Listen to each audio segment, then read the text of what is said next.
going on? All right, Sonny, first camp. How are you feeling so far? Good. Excited to get out with the guys, go to work. It's been fun. What's been the most surprising thing about your first NFL camp? I would say the schedule compared to college is different.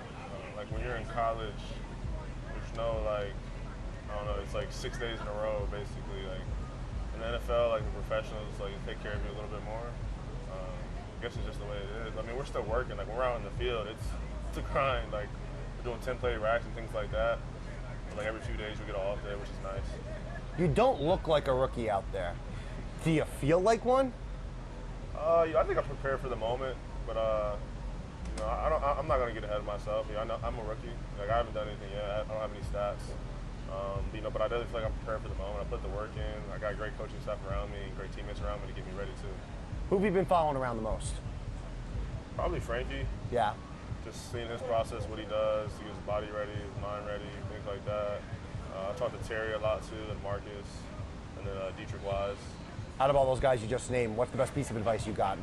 I think Terry kind of talked about it's just like, he talked about just being football. Like the game's still the game. Like even though you're in the NFL, like you're gonna be able to still make plays. It's more so just about confidence, taking your shot, and just having belief. Like sometimes you get to the NFL, you can kind of feel like, oh, it's like this brand new game. Like I gotta change this, do this. But he was talking about being at Ohio State, we prepared for this. Yeah. I mean, yes, you played at the shoe. You played in front of 100,000 fans before. You are as prepared as you could be for this.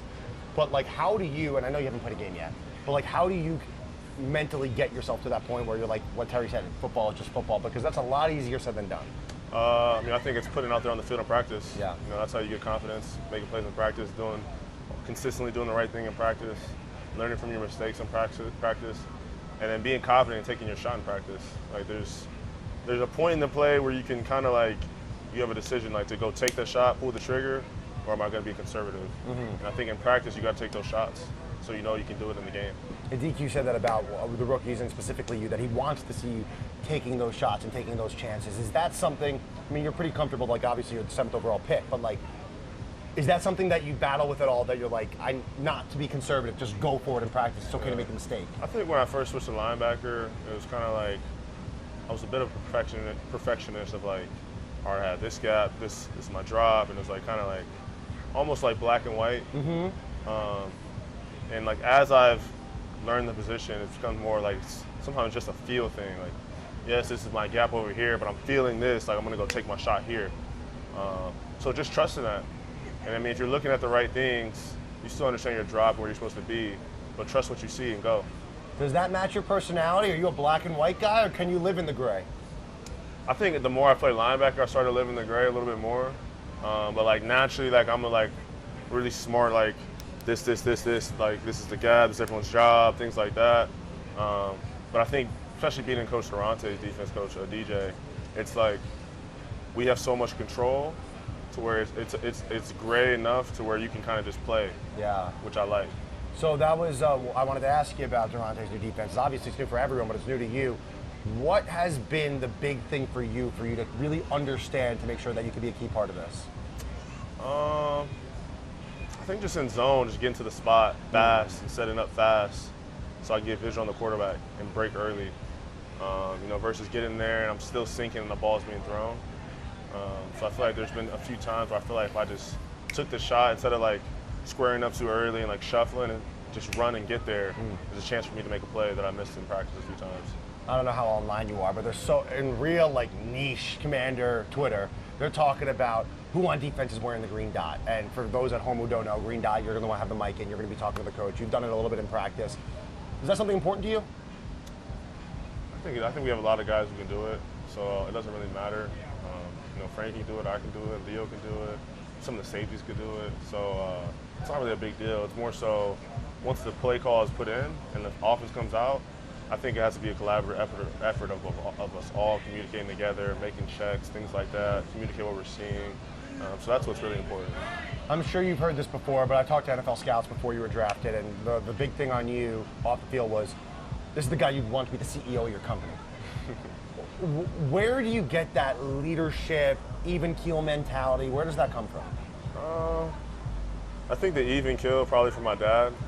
It's kind of always his mentality, like controlling your emotions, staying here all the time, and then just being around some great leaders, as teammates, like, especially at Ohio State. Like when I was a freshman, I remember looking up to like Xavier Johnson, Paris Johnson, C.J. Stroud, Cameron Babb, Tommy Eichenberg, Cody Simon, like all these different guys who were amazing leaders that I played with. And just seeing the way they lead, trying to adapt that to myself a little bit, and then trying to become a great leader myself my last 2 years. You bring up Ohio State. How did winning a national championship change your life? I mean, it's something you're going to have forever with all those guys, coaches. It's a bond that can't be broken. We'll look back 20 years from now and be able to talk about it still, and we'll always have that connection. So it's awesome. You always have that. You always have that in Columbus. The fans will remember that forever, and so will we. So much is made across professional sports, especially in the NFL, like, oh, this guy's a Super Bowl winner, this guy did this. Like, he knows how to win. There's like 0.00001% of the population who will ever know that, and you're one of those people.